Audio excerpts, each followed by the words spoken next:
Okay, so welcome everyone. Welcome to the Courtauld. My name is Catherine Grant. I am Vice Dean for Education here at the Courtauld, and I'm delighted to welcome Dr Ceren Özpınar to the Courtauld this evening. I've known Ceren for a number of years, and it's been a privilege to witness the development of her research. We're here tonight to celebrate her new book, Art, Feminism and Community, Feminist Art Histories from Turkey, 1973 to 1998, which was published by Oxford University Press and the British Academy last November. This monograph is a result of a British Academy Newton International Fellowship, which Ceren held at the University of Sussex. It explores a number of women artists active in Turkey, as well as Turkish women artists working transnationally between the 70s and 90s, tracking a network of communities both within and beyond the art world.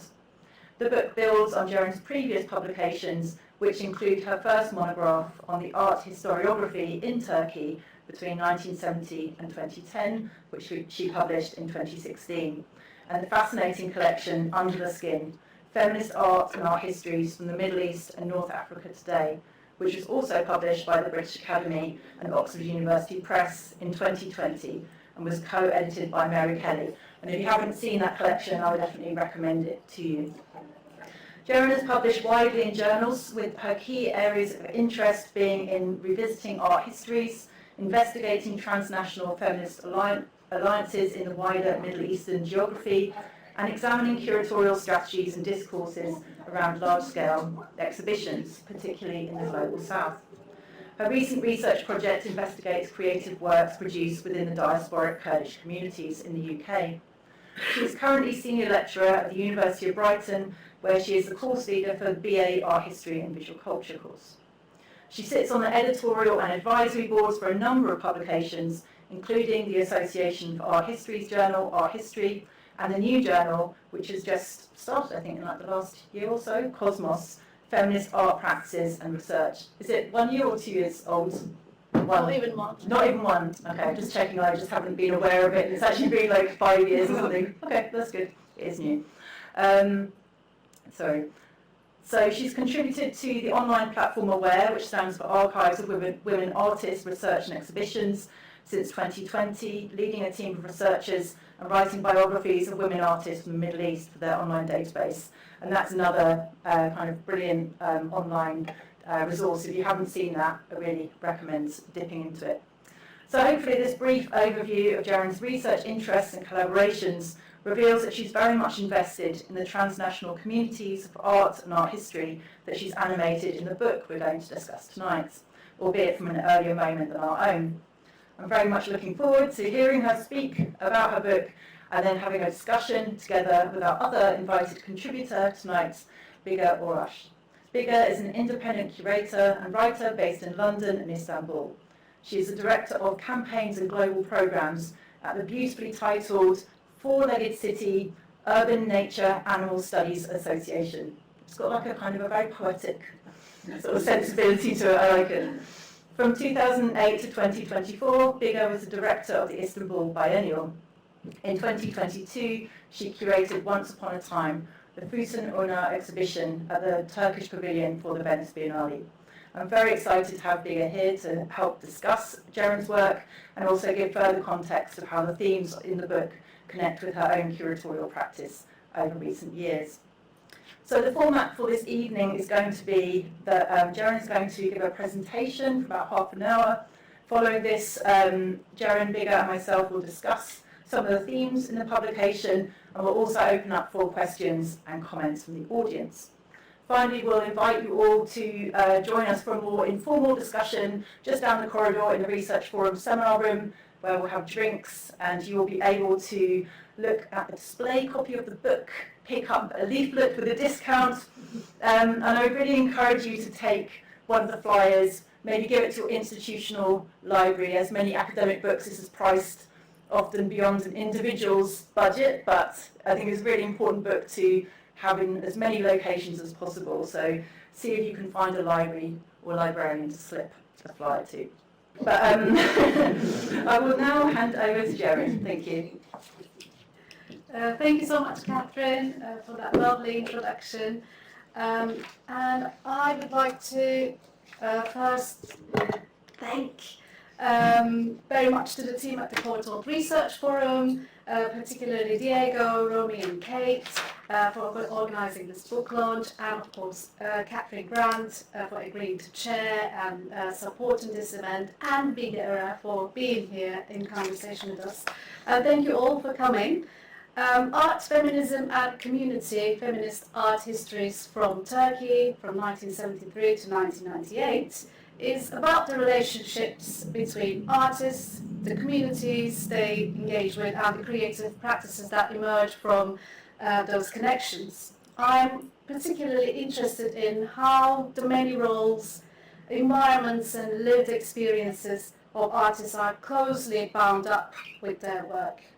But this book wouldn't have been possible if it wasn't for the artists, first and foremost, as well as their families and friends, who have been very open, very generous, very supportive of my work. But also the many communities that have supported me over the last 10 years, from Istanbul to Leeds to Brighton and London, and they have been very significant in supporting me in researching, developing and writing of this book. Friends, family, mentors, students, colleagues, and many of them are here today. So I would like to thank them all, thank them for strengthening my relationship with feminist thinking as a researcher and a cis woman of colour who has been trying to find her place as a diasporic subject in post-Brexit Britain. So many artists turn their critical attention to their own position in their work, highlighting their relationship between criticality and the personal in a self-aware way. Within the situated context of existence, I find it inevitable to separate the act of creating from the particularities of life. So one of my beginning points for this book was to consider the clues artists leave about themselves in their work. For example, when the artist Tomur Atagök, whose imitation card you can see on the right-hand side and whose this image we use on the cover of the book, when she showed me the many cards she designed throughout the 70s, 80s and 90s, whether for her exhibitions or just as personal cards for friends, I remember being struck by their kind of personal, intimate nature. And this card specifically that she kindly gifted me, offered a glimpse into her life as a mother and an artist. It depicts a shocked and surprised family, kind of like a gallery setting, looking at framed images of another family, a heart extending outward, and a caring mother embracing her child. The piece reflected the artist's critique of the pressures of the time, on mother artists especially, but also more broadly how depictions of personal lives of artists, or even the some suggestions of them, were negatively received. So this kind of layered, intimate work signaled to me a broader network of connections, personal, cultural, social connections, which form the core of this book. So I was thinking about my starting points for the book to put together this presentation. So one of those starting points was to consider history itself and how we write it, how we think about it, how we perceive it. So as Catherine mentioned in my previous research, I closely examined how Turkish art history had been written, what kinds of stories it told, and what and whom it left out. I found that for a very long time these narratives followed familiar modernist patterns, but things began shifting a little from 1970s onwards as different identities such as non-Muslim artists, Kurdish artists, queer artists and women started to enter the conversation a little bit more. So on the left-hand side, my scribblings, feminist art histories, Turkey, and then you can see the names of some of the artists that I highlighted here, and some, names of artworks that I was trying to connect to them and the other artists in a kind of simple way. But even when these, identities, new artists started to enter the conversation from 1970s onwards, there was still a reluctance to engage with the complexities of artists' lives or artists themselves beyond their work. So I tried to offer an alternative approach to that in this book. And I try to view history as a network of encounters, social, emotional, material, psychosexual encounters that shape artistic practices.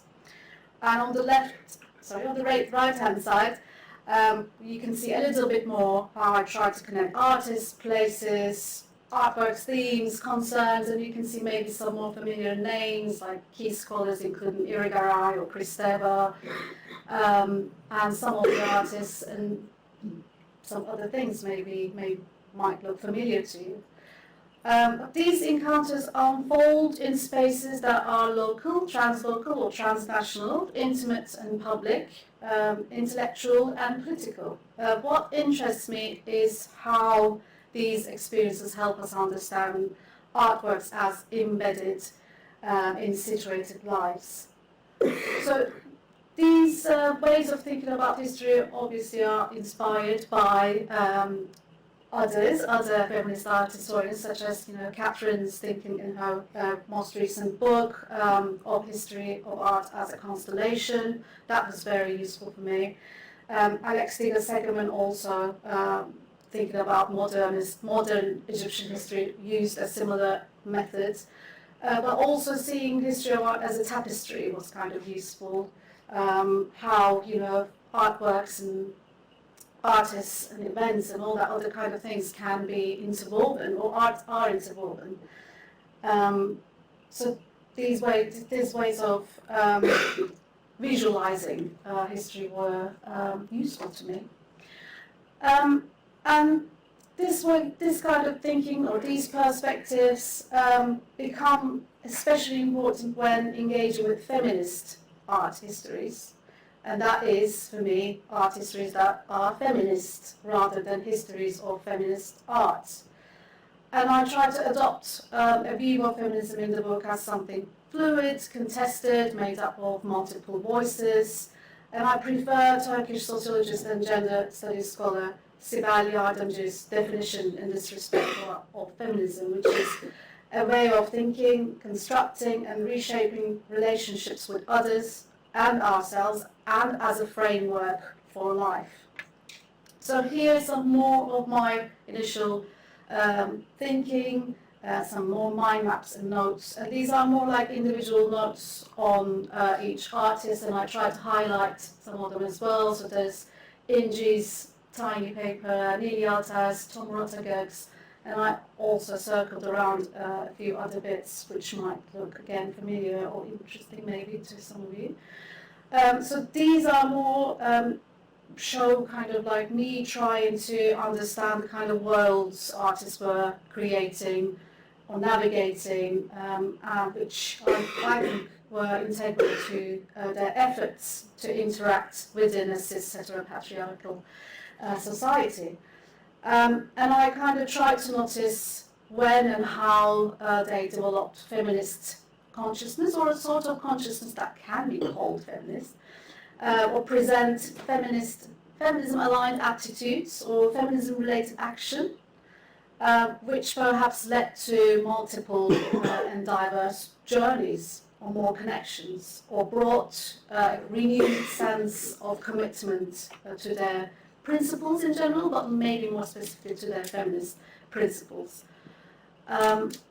It was a tough job. But this kind of thinking, so historical, a bit spatial, a bit temporal in different ways, kind of allowed me to show how art histories are interwoven in the end, and how artworks can be perceived and articulated through multiple connections, multiple positions and frameworks, but I try to focus on singularities and specificities while laying out how artists cultivate subjectivity within these entangled worlds by actively entering critical political and affective relations. So what I do in the book, in each chapter I examine a specific artwork or series through a detailed analysis of its context, following the relationships, conversations and moments of overlap between artists as they emerge in different communities. And I opened the book with the Turkish-French visual artist Nil Yalter's Topak Ev, which is literally round house, a 1973 installation, which you can see on top left there, and ended with Kurdish artist Jûjîn's 1998 performance, and that's kind of in the middle, to the left a little, Ceren, which is Kurdish for a period, and that this was a performance, did I say that? Yes, a performance. So the book is structured within this 25-year time frame, and the kind of chapters follow a loose chronological order, but I try to stretch the narrative back to the 1960s and forward into the 2000s to reflect that ideas and connections continue to unfold across time.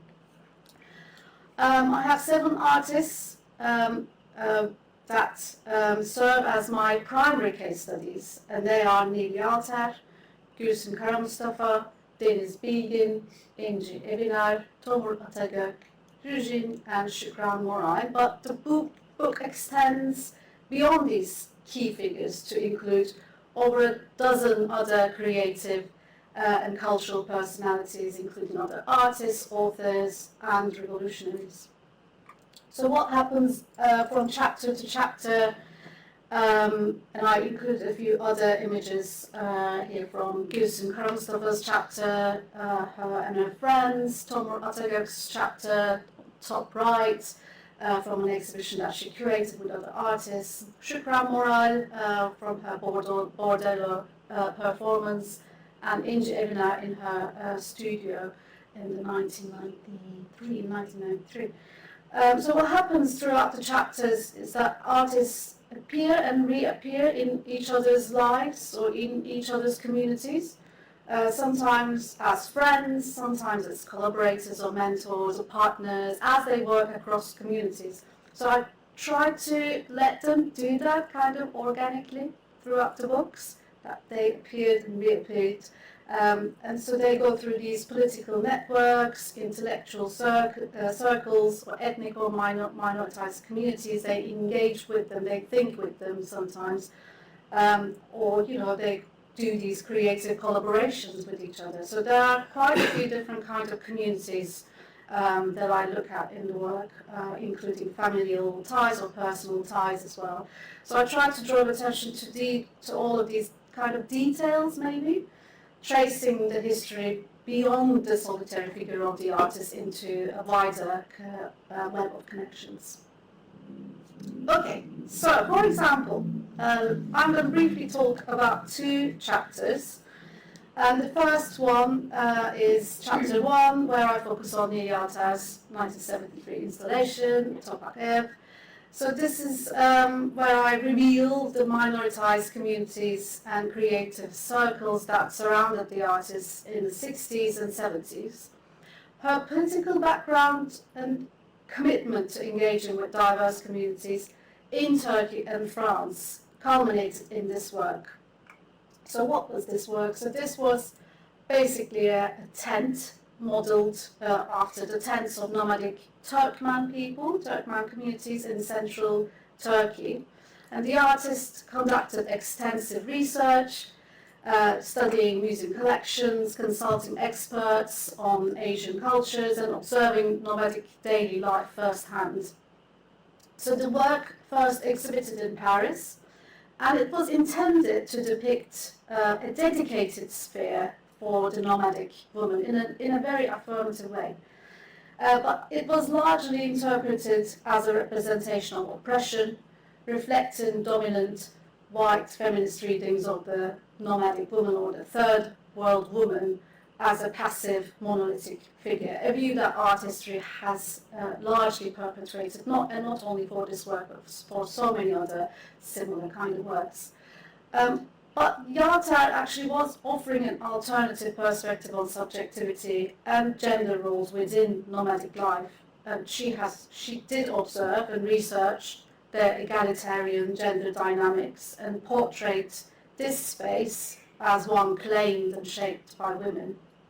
So the photograph in the middle shows her seated at the center of the tent's frame during the construction of the work. She's gazing at the viewer directly with an unflinching kind of gaze. And this photograph confirms her vision of this work as a space of female agency. But also, I think it kind of critiques of dominant feminist paradigms, embodying two women and two worlds in one image.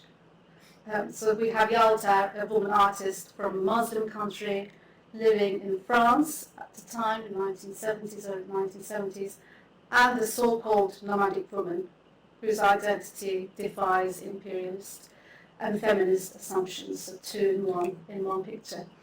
And on the right-hand side, we can also see her during the making of the work, and you can see these writings around the outside of the tent, on the exterior of the tent, which I'm going to talk about in a minute. So Yalter settled in Paris in 1965, and her practice intersected with a wide range of communities. In France, she engaged with an international Marxist feminist collective of women artists, a grassroots communist solidarity network between Turkey and France, and some of the members were artists, her artist friends, who you can see on the top left in the picture with her. And the Turkish and Kurdish communities in Paris were also the communities that she engaged with, but were also her subjects. And you can see some of the photographs that she took when she was engaging with those communities on the top right of this slide. So Yalter's interest in nomadic life it was rooted in both her collaborations with these communities and her political and historical inquiry into erasure and collective trauma in national narratives. For example, seen as threats to a homogeneous national identity, nomadic communities, and especially Turkmen communities in Turkey, like many other minoritized groups, were subjected to state-led assimilation and displacement. So Yalter shows solidarity with these communities by writing a passage on the exterior of the tent from Kurdish novelist and activist Yaşar Kemal's 1971 novel, whose cover is on the bottom right, The Legend of the Thousand Bulls. And this novel is important as it was set in a Turkmen village, drawing on historical events and the author's own childhood memories. Although he was of Kurdish origin, he was raised in a nomadic Turkmen community himself.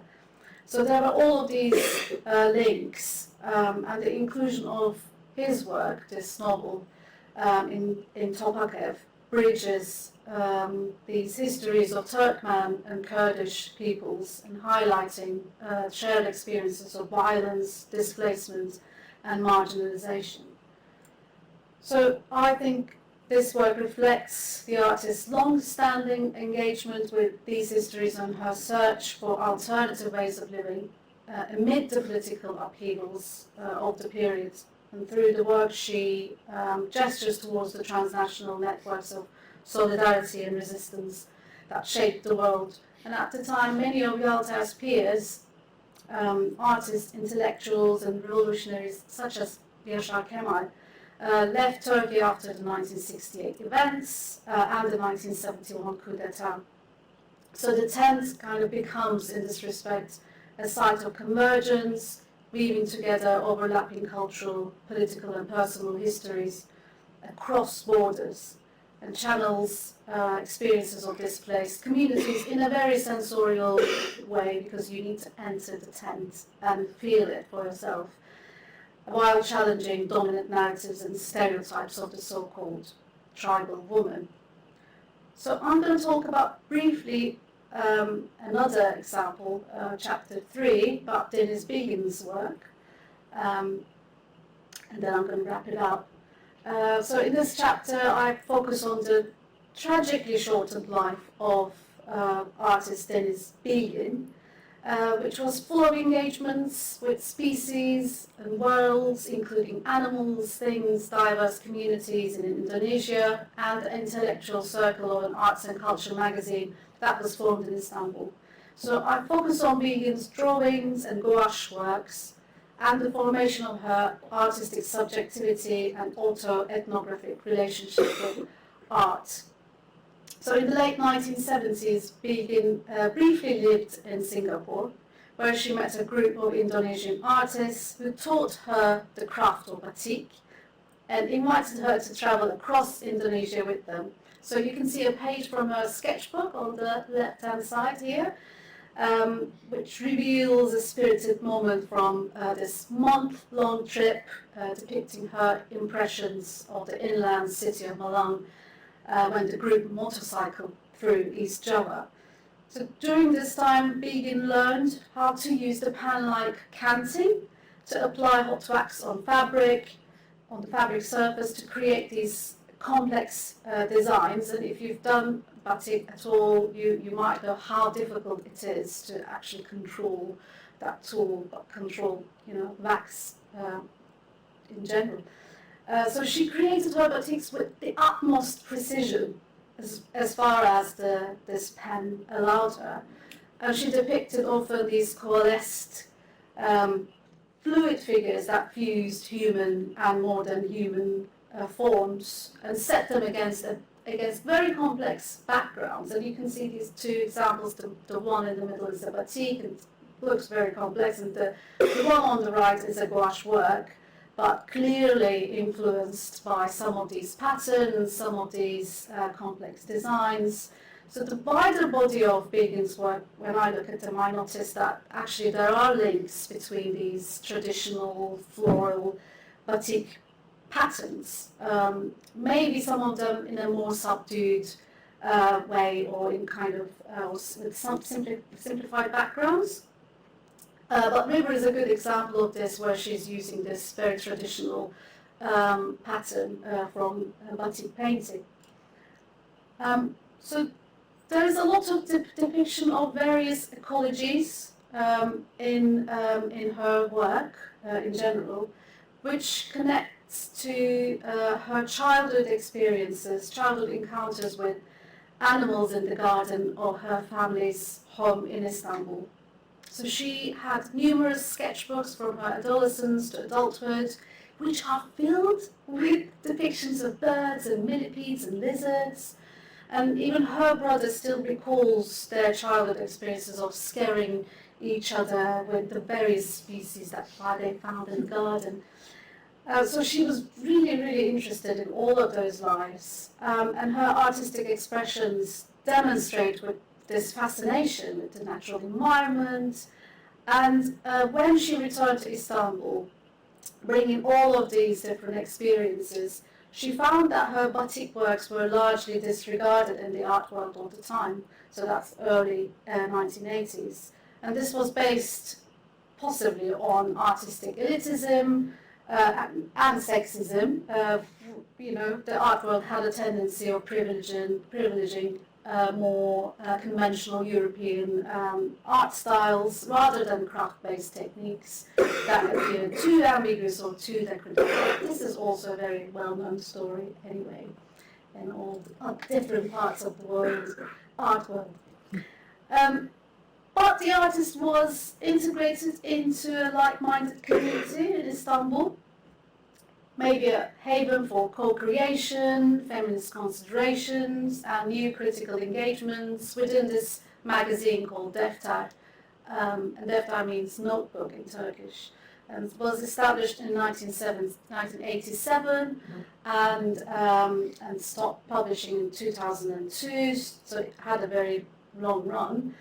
And Bige joined the magazine's team as a cover designer, and the members of the small editorial team had met during their university years, and they were very close friends, and Bige became a close friend of them as well.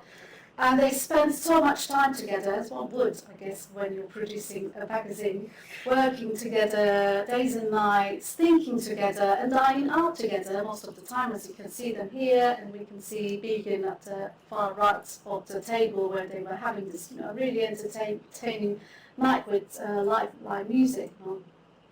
So they came together around a sense of injustice combined with rage, annoyance and passion, because the emergence of the magazine took place in the 10 years following the 1980 coup d'etat. So this is the second coup that I just mentioned here. And despite the widespread oppression in all aspects of life during this time, there was a climate conducive for the blossoming of new channels and frameworks for speech, which happened very, very slowly, but it happened, and that's what the editorial team kind of felt at the time. So in addition to DEFTA, there were some other also dynamic and critical magazines that emerged, which were both an outcome and a response to this tense environment. So the magazine had a notable focus on social justice, gender, ethnicity and class, indicated a broad investment in anti-capitalist, anti-imperialist and socialist worldview. So in this environment, I find the impact of aesthetic and political convergence on Bige's work very important, and as I analyse how her work rejected boundaries, including those between humans, genders, social hierarchies, also between humans and modern humans, which were evident in this cover image of one of her gouache drawings, Full Moon, for example. So she incorporated cross-cultural encounters with peoples and arts and thoughtful action within politicized aesthetics for this magazine, while catalyzing her interests in learning, creating, and thinking with others, and in turn her art enhanced the collective knowledge production that the magazine aimed to achieve at the time, involving a wider audience through multiple critical and affective engagements. So this and similar kind of perspectives and analyses enabled me in the book to think of the artist as an interconnected but autonomous subject, immersed in being a relational person who is an individual that behaves with agency within a framework of values, meanings and reflexivity that are shaped by social practices, and they partake in the collective experience of collaboration, which involves the provision and reception of support, or maybe sometimes even care, leading to the mutual development of self-discovery. So the book explores how artistic practices and relational selves shape art historical narratives, how artists understand themselves through their connections or disconnections with others and these diverse worlds they navigate. So through these words, I'm rethinking how we map art history, and what I offer is an invitation to rethink what counts as art history, to consider whose stories we tell, and to recognize the complexities of feminist art histories. Thank you so much for being here today. I'm looking forward to your thoughts and questions. Thank you. Thank you so much. That was such a beautiful introduction to the book, and obviously those who know me love that I know a note and a scribble. I'm like already thinking of like, oh, how can I compile some sort of combination of people's weird and wonderful mappings of their projects? That would be absolutely brilliant. But before I think more on that, I'm going to invite Bige to respond to Ceren's book in general, and then we will kind of ask some questions, and you have a little moment to kind of cool down after that lovely introduction. Thank you. Thank you very much, Catherine, and thank you very much, Ceren, for inviting me to celebrate this amazing book. I mean, I must say that I read the book in one night, and I was feeling like I went back to my basically teenage years when I wasn't able to drop the book, when I loved it, and I spent like hours and hours just to concentrate on the book, and Ceren's book really felt me like the same. And I have written some notes about what this book, I think, offers. I think this book opens up new intellectual horizons on multiple levels and offers alternative methods and approaches for future thinking, writing, and research. On one hand, it brings new and exciting discussions to the feminist analysis of contemporary art, offers a substantial contribution to the historiography of art shaped by feminisms, examining its definition and practices, its struggles with the structures and context in which it operates, its transformative power, its resilience, and ongoing relevance. Through remarkably deep and meticulous research, it brings together hopeful and inspiring forms of solidarity among artists, offering a narrative that is both rigorous and generative. On the other hand, the book introduces an alternative axis for understanding the Turkish modern and contemporary art and culture. It deepens and advances critical conversations within the Turkish art studies and contemporary art studies by challenging dominant, male-centered narratives rooted in power hierarchies. Instead, it foregrounds feminist modes of engagement that offer striking, thought-provoking, and meaningful connections and relations.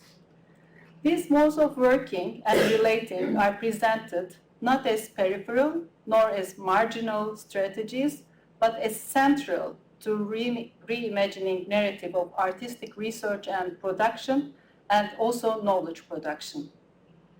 In earlier work, particularly Ceren's first book, The Art Historiography in Turkey, she had raised critical questions about how art historical narratives represent artists, their characteristics and identities, how they define, categorize, or periodize artistic production, and what these methods reveal about the positioning of art in Turkey in relation to Western art. That work, examining texts from 1970 to 2010, provided valuable insight into the discursive frameworks shaping the writing of art history in Turkey, and has been one of the significant paths to focus on the themes of this recent publication. In this new book, Constructing a Rich and Layered Narrative, Ceren takes the investigation further by weaving together detailed and nuanced accounts of art and feminism. She examines the practice of several canonical figures working since early 70s, reading rarely seen works through a relational lens. By situating these works within their social, political, and artistic context and making a relational reading, she reveals how subjectivity, collaboration, and community have informed each artist's practice. These artists are not viewed in isolation, but as part of a broader intellectual and effective networks that shaped and were shaped by their artistic trajectories. Ultimately, Ceren offers a powerful and necessary alternative to dominant accounts of Turkish art history. She challenges established frameworks and proposes a reorientation toward more inclusive, interconnected, and feminist approaches to writing about art. In doing so, I think this book becomes not only a scholarly achievement, but also a meaningful step toward the decolonization of the art history itself. Thank you very much.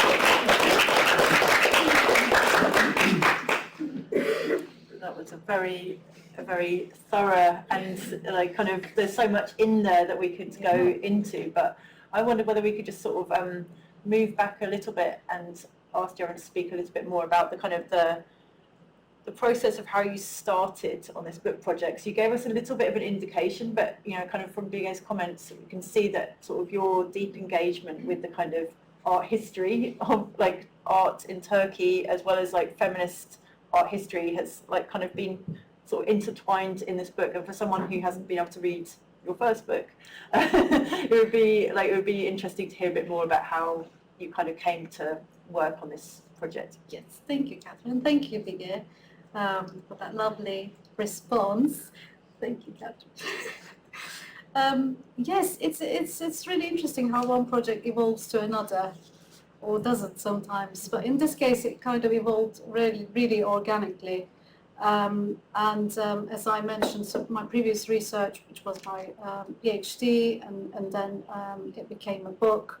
It was about the art historiography of Turkey, and I looked at this 40-year period from 1970 to 2010, and I analysed over 200 art historical texts in different forms and shapes. So that was a very extensive work, but that allowed me to look at all these patterns or issues and complexities of art history, and I was able to see what the major gaps were, and what I could do next. And I've always, had an interest in feminist art histories, and if that is something possible to write or analyse, to look at. So I kind of knew what I wanted to do next. And Francesco Ventrella is here. Francesco was conducive in helping me to shape up the first steps of this research, and I worked with Francesco at the University of Sussex for my postdoctoral research, which was the first 2 years, the beginnings of this project. So that's how I kind of started this project, and the first few years were just I don't know, a whirlwind, should I say. It was a big project. I was very excited about it, but I, really wasn't sure which part or which aspect or which side or how will I narrow this down. That question, that important question. So Francesco and I talked about those things a lot in that period, and I completed the artist interviews, most of the artist interviews, and did most of the field work in that period.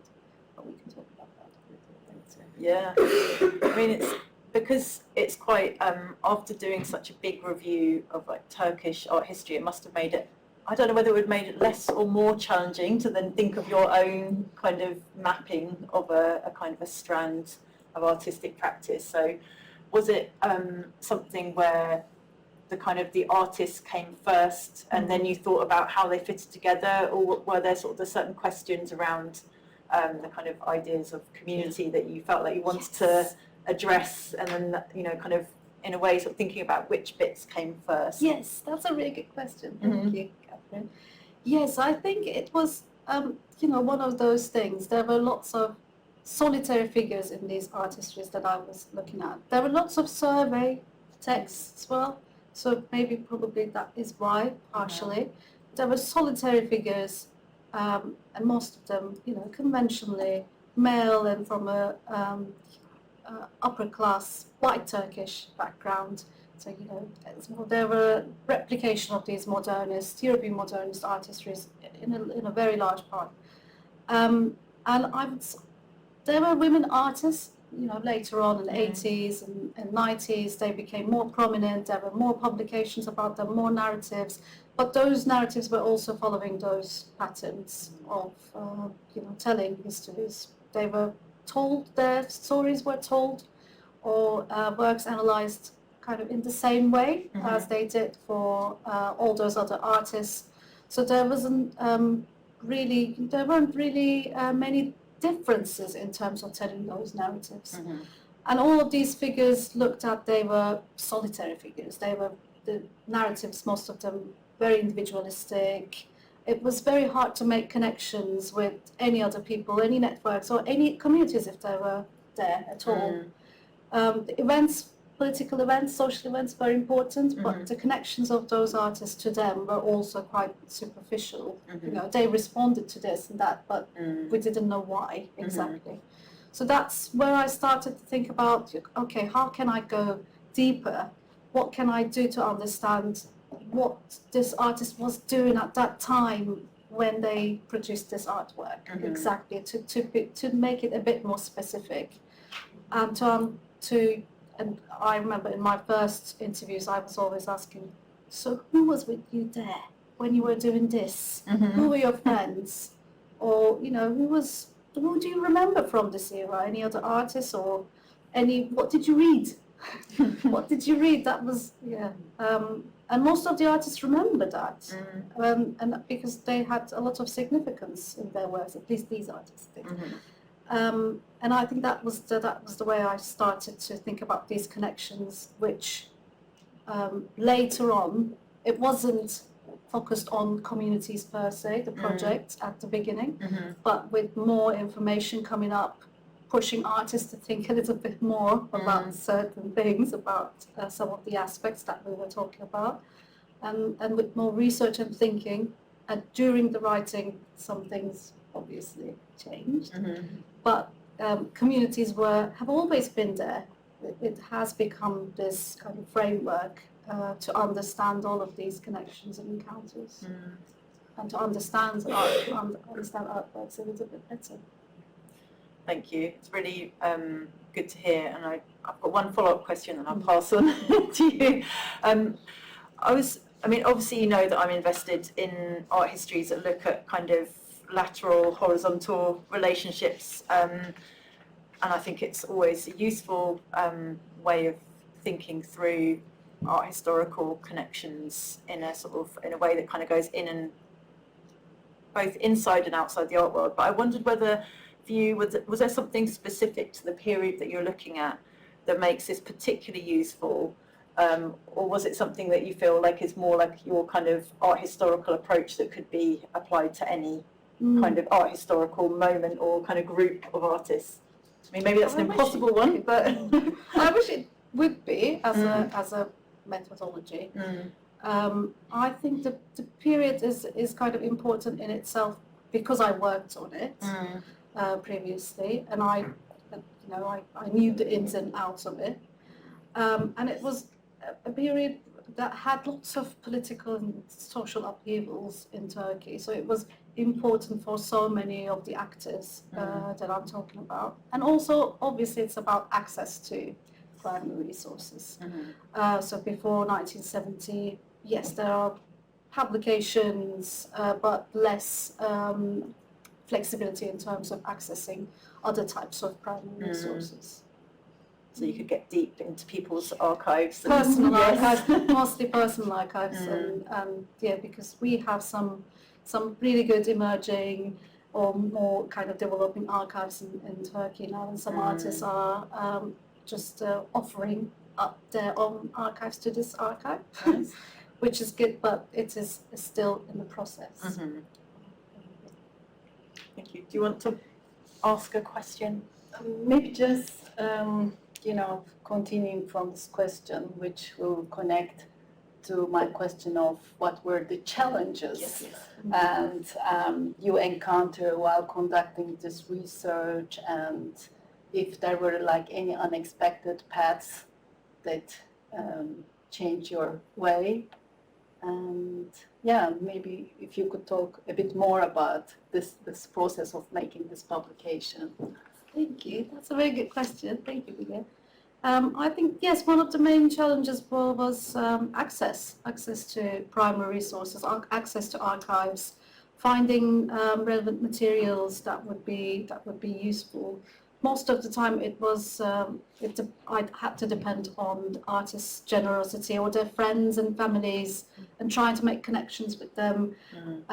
So it was mostly about that. But I would say the writing itself was a challenge most of the time, not only because I was not writing in my native language, but also just writing itself, isn't it? To think about what I really want to say here? Is this the meaning that I want to give here? And am I doing justice to everything and everyone involved? And is it? How do I feel about writing this? I think I would say yes, that was a bit of a challenge. But in terms of the research process, I have received so much support. I think looking back, it's as I said, artists' generosity and all the other people I interviewed and I talked to, and institutions that were involved in.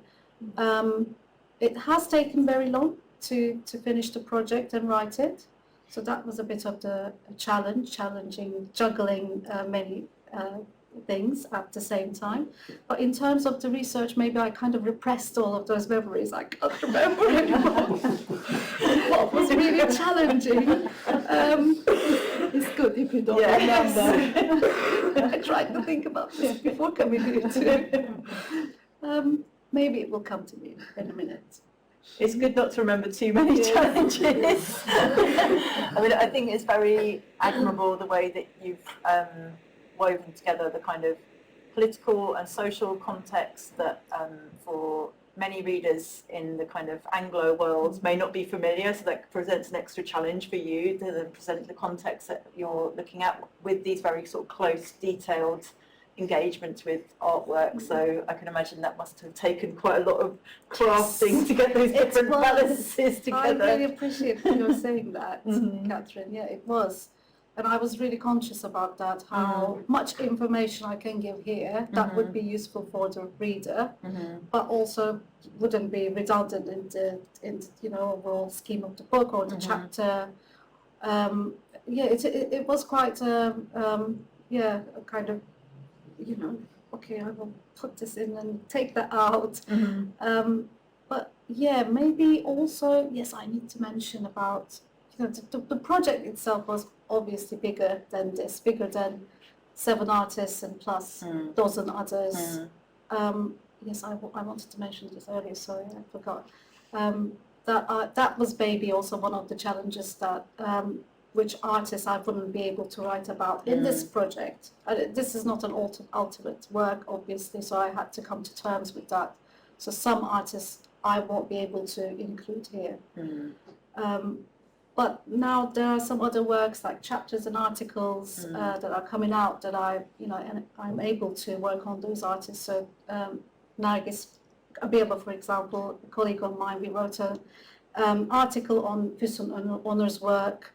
I'm working on a chapter on Nur Koçak's work. So some of these other artists, will get more and more traction in that sense. But that was also a challenge, and which ones would fit more together in the context of a book, but also, how can I do justice to these artists and stories I'm telling? Thank you. Do you want to ask one? Or I can go for it. I mean, maybe we could also talk a little bit about the relationship of the artists with writers, the scene of writers, poets, and how literature has influenced many artists that you have been, basically giving an insight in this book. And as I also see you as a storyteller, and how you have written this book in a way that connects, different methodologies of writing. Maybe you could also would like to, talk a little bit about this. Thank you, Bige. I'm flattered. I don't see myself as a storyteller. I'm just an academic trying to write. Thank you. I think this is one of the aspects of the book. These other figures, novelists or poets, musicians, and who else? Designers. I think those figures, kind of those ones that came out organically from the interviews with the artists, from their own stories. Maybe a few of them I picked them up along the way. I found and asked about them to the artists. But mostly it was something coming from them, from their own worlds, from their own relationships and connections. And some of them I didn't even know about. some of them maybe, you know, in the kind of local Turkish art world, we know a little bit more about, but some of them I was not aware. And I think that's really interesting. That is something usually left out of visual art histories. We don't really look at that kind of connections between, maybe more and more, more recently we do that, but it is something, you know, not a real concern for us. And it is just interesting to see that, especially in the stories of, for example, Gülsün Karamustafa's chapter in chapter 2, her relationship with these other artists, but also novelists, who were really inspirational, she says, on her works. And Nil Yalter's relationship with the singer, Turkish singer, and they were really close friends. Tülay German in Paris, so their relationship and how her socialist music impacted her work. So that kind of relationship is just, you know, enriching the narratives or the stories, but also my understanding of the works as well. And in the two kind of chapters that you've presented here, there is also this kind of, it seems like there's an interesting kind of works that are kind of in the gallery, like the Yalter piece, which is like an installation in a gallery, whereas the magazine works, they might be seen as more kind of ephemeral, and then the batik works, you know, kind of, they're very beautiful pieces, but I wasn't sure, it would be interesting to hear a little bit more about kind of whether that was part of the editing process of kind of these different contexts, or if that just sort of came out in the choice of the works. Because I really, the Bilgin chapter, I really enjoy the way that you kind of weave together the works that kind of outside of the magazine to the uses of them as covers, but not just as illustrations, but this very detailed interaction with the content, and then sort of having this practice that now feels very present, like sort of textile work with the batik that's very detailed, but at the time wasn't necessarily kind of appreciated. And maybe you could say a little bit more about that. Yes, of course, thank you. Yeah, I think that's a really good question. So I definitely try to strike a balance between those works that considered to be more fine art or more conventional, and the others that might be disregarded by some groups in the art world, in some narratives, because, you know, those are also ephemeral or other types of materials, but we use them in histories of art, and they are important in themselves, and they are, you know, really kind of key to understand some aspects of these other works, of the artists' lives. So there is a kind of balance there, and there is also probably a wish to save those works from the depth of art history, because some of these works were disregarded, were overlooked, especially the batik works. Most of them are in the collection of the artist's family. And the covers, lots of people know about them, and they were used also on book covers as well. So many times reproductions of those are everywhere, but nobody really knows about the artist herself. And also the fact that, you know, her life was cut short might be a reason of that, factor of that. But yeah, so I knew about magazines, and I had a few copies of them in the late 90s, and I remember looking at them and being in awe of these covers, and looking at the, you know, information. Okay, I didn't know anything about the artist, and I didn't see anything written about those works for a very long time either. And when I saw those, when I read those things, those texts, they were not given really a lot of information. So there was a wish to recover those works in a way, and look at them more closely, and understand what was going on there. And in other chapters, for example, in chapter 5, I use lots of ephemera, like invitation cards, which is really amazing, because that is partially because of the problem of accessing primary resources. So sometimes it's very difficult to access the actual works I'm talking about, but there is this kind of exhibition ephemera where I can see the reproductions of the works also, although sometimes tiny details, but there's a bit of information. yes, one of the other challenges of this project was I had to zoom in a lot on the images, and I might have lost my sight a little bit. But yes, there is definitely that. And the other works, such as Yalter's work, the tent, as you mentioned that as well, Captain. Yeah, that work is very well known, has been reproduced now a few times because the first one was discarded, and it just travelled a lot of exhibitions, especially in Europe now. But there are lots of aspects of that work that have not been talked about. We don't know really about these connections with these communities, with what the artist was really trying to do there. There is this perpetuation of the same story of this oppressed nomadic woman, and that just seems to be coming up in all the narratives. It's repeated all over again. So that is also my desire to just open an alternative perspective to this work and offer an alternative. Definitely gives a whole sort of different complexity to that work, and stops it being sort of dismissed as something that is sort of tokenistic or stereotypical, but instead you really get all the textures and the layers of what she was doing, which is definitely like a layered artwork. Yes, very layered. Too many layers sometimes.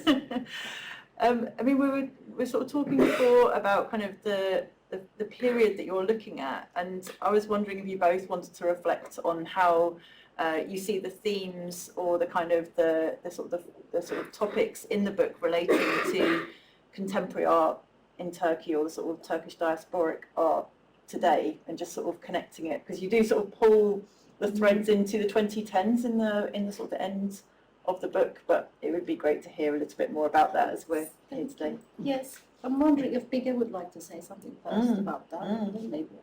Yeah.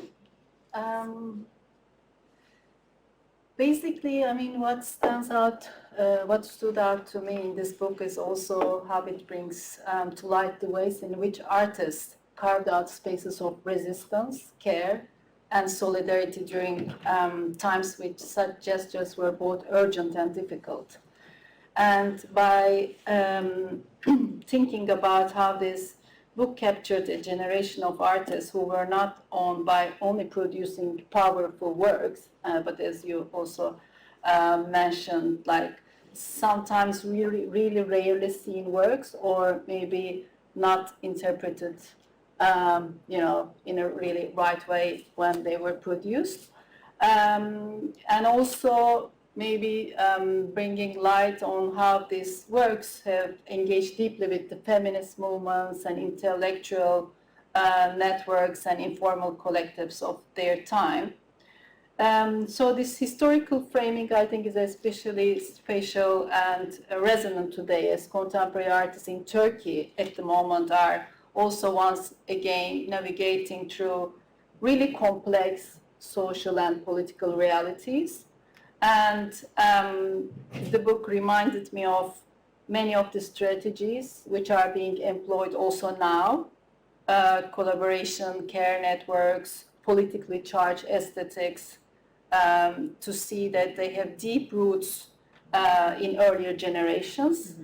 And so it gives us a sense of continuity, of lineage, but also of ways to find your own unique voice and expression. So in that sense, I think that this book is not only a book about the past, but it's a book that helps us understand the present and the current practices of artists, and how these art practices foregrounding feminist modes of engagement have always been intertwined in Turkey. So, I mean, and I must also say that these practices have been inspirational for the generations that followed them. So the issues they have tackled and the struggles they have endured have served as guiding posts for many artists, many emerging artists.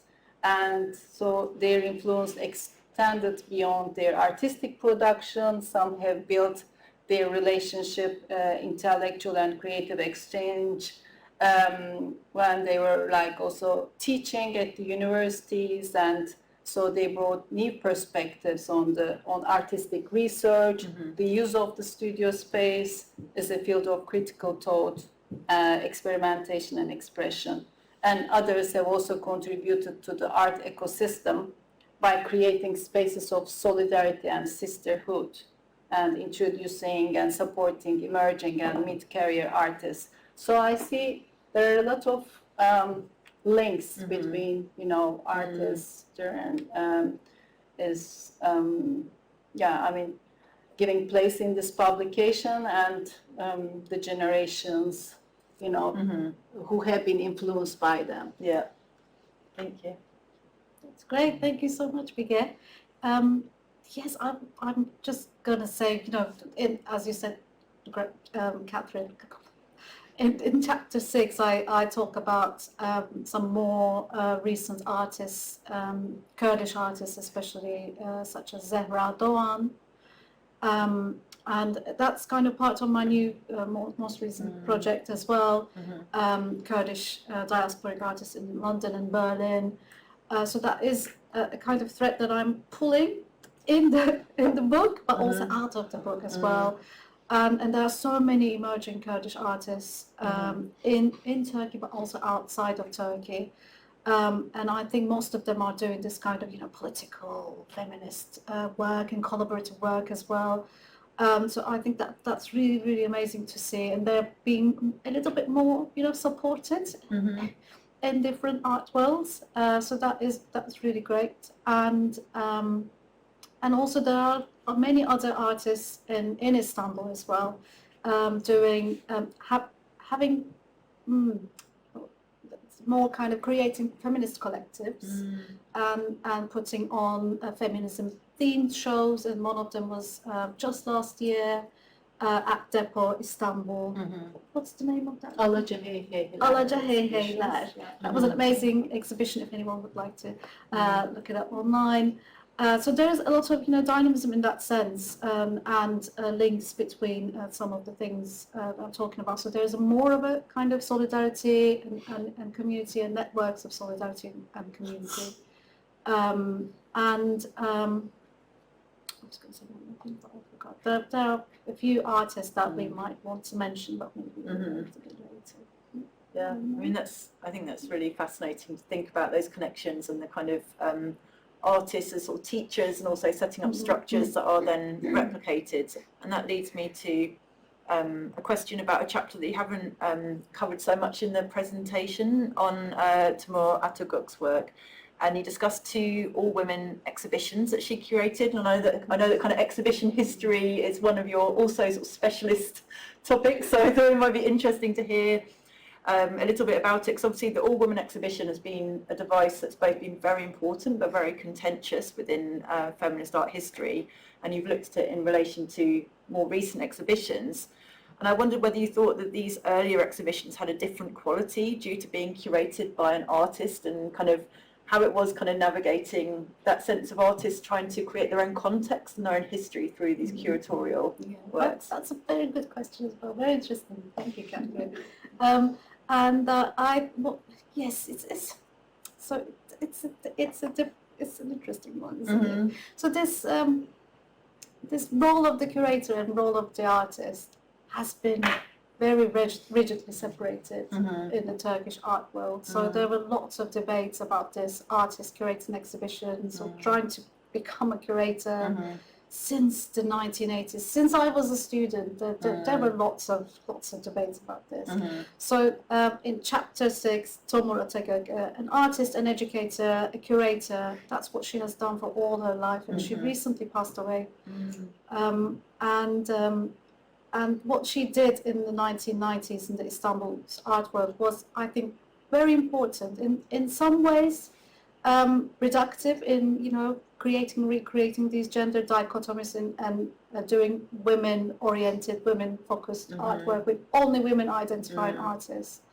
But it seems like the context within which she was doing these exhibitions, she felt it was really needed. They needed that kind of solidarity between each other, these artists, and to kind of inspire each other and create new works within those kind of safer spaces And her role, I think there was a different quality, but I'm not sure how to describe that. It's I think it was because of that artist, that Tomur Atagök herself, especially, because that was she was such a person that wanted to really support people, her students, her colleagues at the university, and and the other artists, but as also within this relationship of curator and artist as well.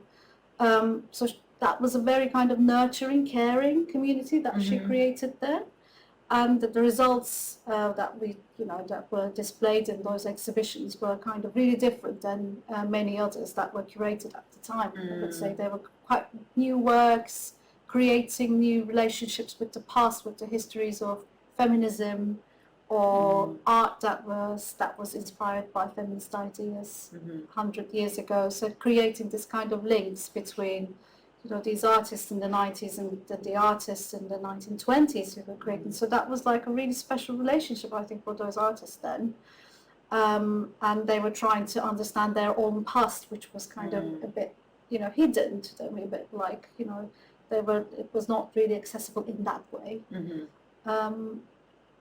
So thank you. I mean, that seems like such a rich exhibition. Is it called Tracks? Yes. Yes. Islash. Yes. Yes. Yeah. Like and this sort of relationship of like these artists being sort of researchers as well as artists, curators, and it's very I would love kind of it feels like there's so much more than what you can cover in the chapter, and so that's why I was talking earlier about the difficulty of like choosing these little sections to focus on. That's so true. I think we're moving towards a point where we should open up to the audience, but would you like to ask another question before we open up? We can always add questions to the audience. I think we can open it up, and if necessary, I can also Okay, questions. Great, thank you. So we've got a roving mic, and Romy is with the Roma. So do we have any questions for Ceren? Oriana? So you've already got your network and your friendship groups in the audience. Thank you. I'm not sure if it's on. It is, okay. I'm just wondering, I appreciate everything you've said so far, and about challenges and the fading from your memory, which is nice to hear. But I'm wondering if you could say more about how you made those editorial decisions that were challenging. I think I know what Oriana's asking this question. How did you cut the chapters short? How did you edit them? No, but how did you make it? You had to decide, some artists are going to be written about later, or how did you decide? That's a very good question, Oriana. Let me think. I think that was part of the writing process, that I knew I will not be able to write everything within the time that I had this teaching relief, so I need to mention that. I had this teaching relief, so I had like 12 months maximum, so a year, 10 months maybe, to write everything, wrap it up. So I knew that's not going to be 10 chapters, so that's for sure. I think that was one of the time limitations. Is a good thing sometimes. And the other thing was about these kind of connections between the chapters, between the artists, between the communities, and how the flow in the book as well. How can I take this story from this chapter to the other one? Or if there are any kind of connections that I make with chapter 6 and chapter 1, so who would be most kind of fitting with that narrative maybe? Or fitting with those stories, or enriching those stories and enhancing those stories in a way. So maybe it was like obviously a conscious political decision in the end, and I take full responsibility for this. And I let all the artists know about the reasons of the whys and hows, and yes, that's basically how it happened, more kind of organically, let's say. Thank you. Any other questions? Oh, there's one on this side and one on this side. Thank you, Ceren, for generously sharing your journey of writing this publication. And I'm wondering if you, during the interviews and all these relations you had with the artists and family, if you felt that there is a difference between the way that they experience the sense of community, comparing with the discourse around the concept of community that today we talk about in contemporary art. Thank you, Alzade. Thank you for that question. That's a really good question. There was lots of different ways of thinking about my thinking, their thinking, the discourses. There was lots of differences, and I think that was a useful thing for me to understand where they're kind of coming from, what they saw as community, and what I saw as community, and where can we align. I say community, and I kind of understand it in a positive way, but it's not always positive, and that's not how the artists spoke about it all the time. And I include that in the book as well. So there are lots of discussions about rage and disconnections, and how, you know, some of them felt left out from certain worlds or communities, and how that kind of pushed them to do this work, to do that. So there's lots of dissonances, and I think that's part of being a community, isn't it? And some of the artists talk about those things as well. Some of them gossiped a little bit too. Yeah. Am I answering the question? Yes, I would also would like to hear more about this, the experience of individuality within community at the time, and the community that you talk today, as for example, group artists. Yes. So yes, you're right. Actually, you know, when I said community to some of these artists, and they might have understood it as like an artist collective, for example. Yes, and they existed as well, more so from 1990s onwards. And I kind of included a few of them, or mentioned a few of them in the kind of footnotes, at least in the book somewhere. And that is an important way of, you know, fostering community in the art world as well. But none of these artists were, apart from Nil Yalter, none of these artists collaborated in that way with other artists in a kind of collective form. Would you think? Yes. Maybe that was because it wasn't kind of the time yet, but they had other kind of resources or other relationships that substituted that in their worlds. But I think that's an important question to think about anyway. Thank you so much. Yeah, it's a really good one. Thank you. There was, I think, Jacob and then Francesca. Same direction. Thank you, Ceren. Yeah, when I saw like the photo of the like a party situation, it kind of reminded me looking at like pictures of like my family and my parents and stuff, and I was like, well, that's the time period.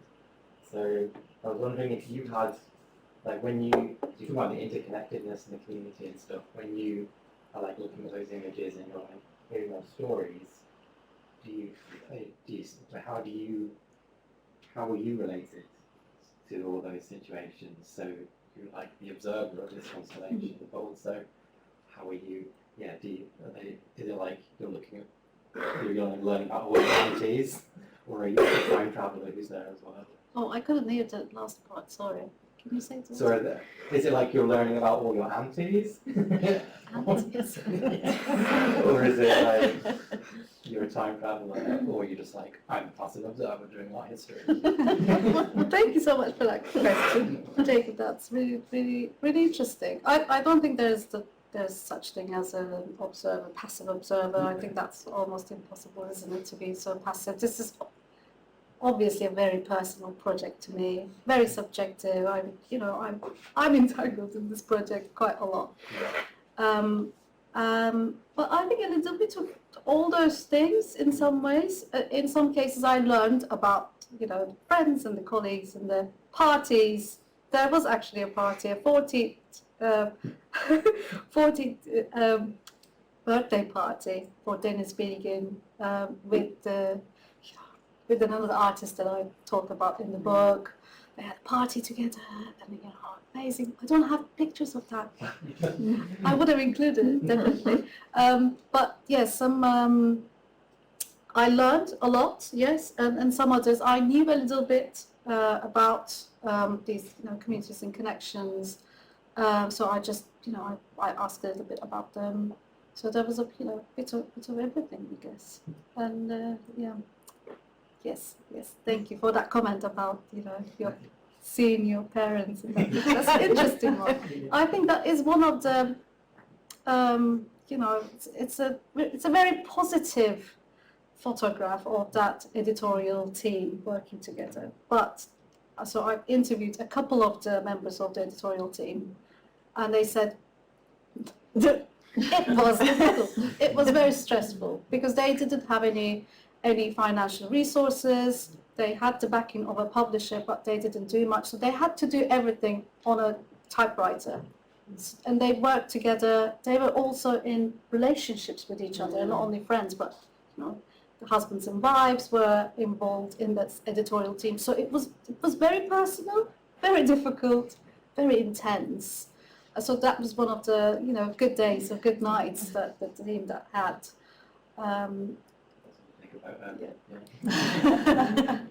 Not in this thing. Francesco?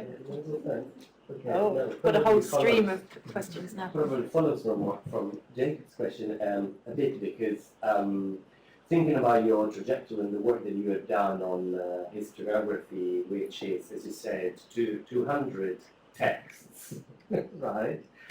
And then this book is also shaped by oral history, by interviews. So I was wondering if you can say something about this transition from text to your direct personal encounter with the artist, and maybe probably links also to the anxieties about how do you edit an interview? Did you use it as an artistic, performance of the artist, or as a source of truth? How did you negotiate those difficulties, around the artist interview? Did you transcribe everything, or whatever you like? Thank you, Francesco, for that question. I'll start with the last one. I transcribed everything, sent them back to the artists. They read them, and some of them edited the interviews, and I used them as primary resource material. Not creatively, not performatively, just justly and fairly. And I shared the chapters with the relevant artists as well, and they looked at the direct quotations and how I used them. Some of them, not all of them, but some of them did. So everything was open and transparent. But this question is a very interesting one, this move from, more objective, if you like, way of working with history to a more oral history, more people-facing kind of methods of working. And we were talking about that earlier, Bige and Catherine. And I think I would just prefer to be in an archive and work on texts and books. It has obviously it's very rewarding. It's a very rewarding experience to be able to work with people, to make those connections. But yeah, it is difficult. It's a difficult thing to navigate people's relations. It is difficult. So I'm really happy to do that. I've been able to do both, and I'm looking forward to maybe a combination of these, a mixture. Although this was also a mixture, but still the main component of the research was based on that. And it is also, because that part of the project kind of produced these interviews, as primary source material. So I think that's also important for, other researchers that might want to use those. And it would be possible to share them with them. And I think that's a good thing to have it as It's well. definitely always a good thing. Like, Thank you, Darren, for sharing your work with us and for a wonderful conversation. I have a question. It's also more a question of a kind of like some mentorship advice. There's a person who is like a diasporic person situated in the UK, working on issues in Turkey. I am in a kind of similar position, so I want to ask you about how you navigate that space. That, you know, are you concerned, interested about what is happening in the art history in Turkey now? And have you been thinking about it when you were writing the book? Have you been writing it for this context or also think about that context? Have you got any ideas? Have you got any ideas about how the book is going to be received in Turkey? And are you thinking, what do you think will be the responses? Or, you know, would that be, is it matching some kind of, you know, a contextual kind of interest of the moment in this work? And are you thinking of translating it into Turkish? Oh, Sorry, so many questions. Thank you, Lenka. That's really amazing questions. Okay, I'm not sure about translating the book. I don't have the time to do it myself, so I'm not sure at this moment what will happen. But it would be good to translate it, definitely, at one point. I haven't heard any feedback from Turkey, apart from a few colleagues about the book yet, although it's early days. There are a few reviews of the book in English in the pipeline, so maybe after those there might be a bit more connections in that sense. I am interested in what's happening in Turkey at the moment, and I'm trying to keep up with what's going on with developments there. It's obviously hard to keep up from across the borders, but in the final chapter I tried to bring in some of the more recent debates into what I'm talking about in the book, and that is about narratives again, and how, you know, the pressure, the oppression of these established narratives are still haunting us, are still haunting especially emerging artists, emerging Kurdish artists, for example, and how it becomes a tool to critique those artists and to maybe limit their ability in some cases to make art, make more art. So there's always this debate: who is an artist, who is not an artist, who is an art historian, who is not an art historian. There's always these power struggles going on. I'm sure in many other contexts as well this is happening. So what I tried to do in the book a little bit, to bring some of those perspectives and try to understand that from perspectives of deep-seated authoritarianism, or, you know, more broadly kind of context that might have seeped into our discourses, academic discourses, art historical discourses, or daily discourses that shape some of these debates. So within that context, yes, let's see how it goes and how the book will be received. I hope it will be positively. I hope it will make a contribution to some of those debates in some ways. I really hope this. So let's cross our fingers. Thank you. Oh, yes. Nagis. Thank you. Thank you so much for this beautiful conversation. And in responding to your question, I believe that we should make more PR about your book in Turkey, because I'm trying to push Ceren forward for this, because maybe the people, most of the people in Turkey, they are not really, haven't reached the book, but maybe they can find some other resources about the book. I don't know, maybe in Turkish.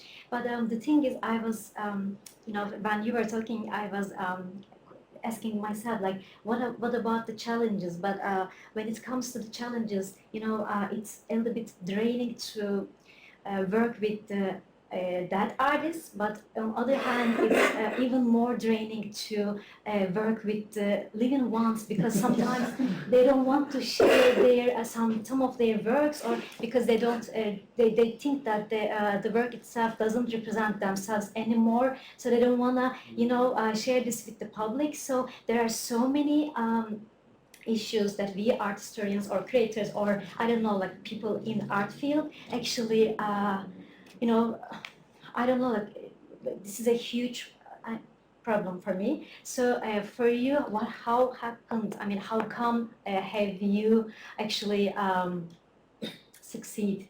I mean, in that way, because you know there are because they change. I mean, they also their families change, so they sometimes they don't want to share it. So what was your strategy to reach them out in a good way and not to be rejected by themselves, from themselves to, I don't know, about your work? Thank you, Nargis, for that question. There were obviously some rejections that took place, but not major ones, but how should I call this? There were some negotiations, yes, that were made, but generally the artists were very generous. How did I go to them? How did I reach out to them? I said, I'm writing a book on feminist art histories. Yeah, I was very prepared when I went to the interviews. I felt like I knew almost all of the answers to my questions, so I was that prepared. So that was like, I think that was kind of motivating in that sense, seeing me that I had done the work. So they were kind of a little bit more open. I already knew the answers, so why wouldn't they answer my question? And so I think that was helpful in that sense. But yes, as you said, there are, you know, people change, obviously, artists change, and they, you know, sometimes see their work in a different light, and sometimes what we think as art historians as important, they don't think that is important. So sometimes they just don't want you to look at that work or this work, and that, you know, takes a bit of negotiation. That it's a personal relationship in the end, and I guess if the intentions are good, then it shouldn't be a problem. And sometimes it also takes some time, maybe for the artist to go back to their works, which are made like 30 years ago. I remember your example from Gülsün Karamustafa's work with the shield, which has been also interpreted maybe not in in the correct context at the moment, but when she represented it in the exhibition in Hamburg-Gerbanov, I think, and how she started rethinking about the work, or with İnci Eviner going back to the wounded animal pieces and how it is connected basically to her current practice with using fragments of the body, and, you know, thinking about how she has carried this kind of concept and even like the images to something else, but still in the current practice is there. So maybe you're also kind of, in a way, helping the artists to have another interpretation of their works, which were done, you know, like 30 years ago, and which they, which, I mean, bringing a kind of a new perspective. Yeah. Yeah, I really hope that, and that was actually the case with Gülsün Karamustafa. She, you know, she is one of those artists that has supported this research from the outset, and she's been really, really great. And that's when she read some of the chapters and finally the book, she said, you know, this is really giving me a very new perspective on, you know, what these other artists were doing at those times, some of them my friends. And also, you know, I didn't really understand this work in that way. So it's really, really interesting to read this. Yeah, so. And I also encourage Ceren to make a book launch in Turkey. We should organize this. Oh, yes.